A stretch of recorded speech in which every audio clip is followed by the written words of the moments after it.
galing niya oh. Grabe oh. Ano siya?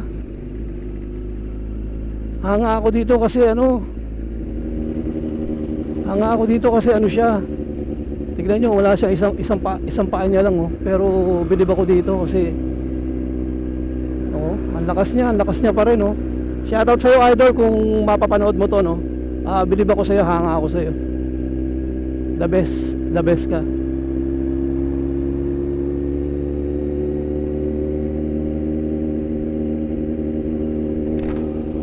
Idol!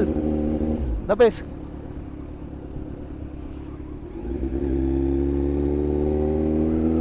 Kita nyo naman oh. Isang paa niya lang pero talagang pag gusto mo yung isang bagay ano, kahit kulang ka. Saludo ko sa'yo idol, saludo. Magaling yon, magaling. Isang paa niya lang pero kaya niya magbike ano. Hindi biro yun kasi yung init na to, tapos magbabike ka ng ganon. Grabe yun. Tagaktakang pawis mo doon, tapos yung resistensya mo kung hindi talaga kaya, naku, baka mag-collapse ka pa itong init na to ah. Tapos siya isang papa oh. Yun yung gaano kalupit yung si idol na yun.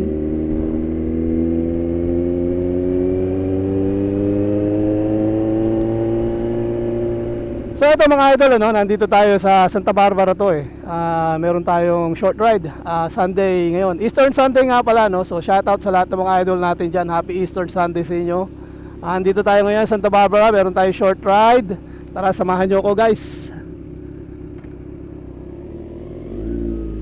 Ang kagandahan kasi guys pagka once a week kailangan mag-ride ka. Kailangan gamitin mo yung motor mo no. Kasi pag hindi mo ginamit yan, baka magkaroon ng aberya yan. O kaya magtampo sa'yo, sabihin, hindi mo ako ginagamit eh. So, yun na nga. Shoutout sa lahat ng mga idol natin dyan, ano. Kanina guys, meron ako nakita, no. Doon, kanina, hindi kasi nakabukas tong camera, yung 360. Ang ano niya guys, biker siya, kumbaga nagbibisikleta siya. Sa tingin ko, talagang nagbibisikleta yung kaya lang, ano siya, yung wala yung isang paa niya. Kaya napabilib ako eh. Pag gusto mo talaga yung isang bagay, walang makakapigil sa'yo na gawin yun eh. Dahil passion mo yun eh, kagustuhan mo yun. So isa yun, halimbawa guys oh, talagang napabilib ako ni idol oh. Isang paa lang siya pero nagbibisikleta siya. Tapos ang layo pa ng mga binabike niya no.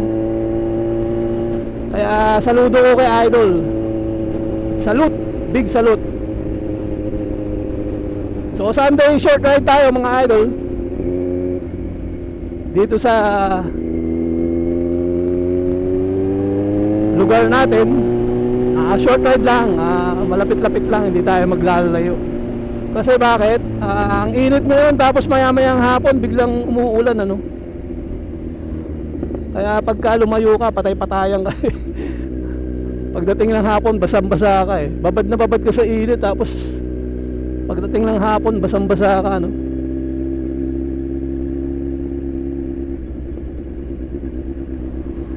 So ayun, natapos na ang ating short ride. Heading home na tayo uli. Kagandahan nito kasi napapainit natin. Ang kagandahan nito kasi napapainit natin yung ating motor ano. Kailangan kasi maintain yung kanyang engine laging umaandar. So ayan, dala natin si Z9 SE. So let's headed home. Shoutout sa lahat mga idol, ng mga idols natin dyan ano.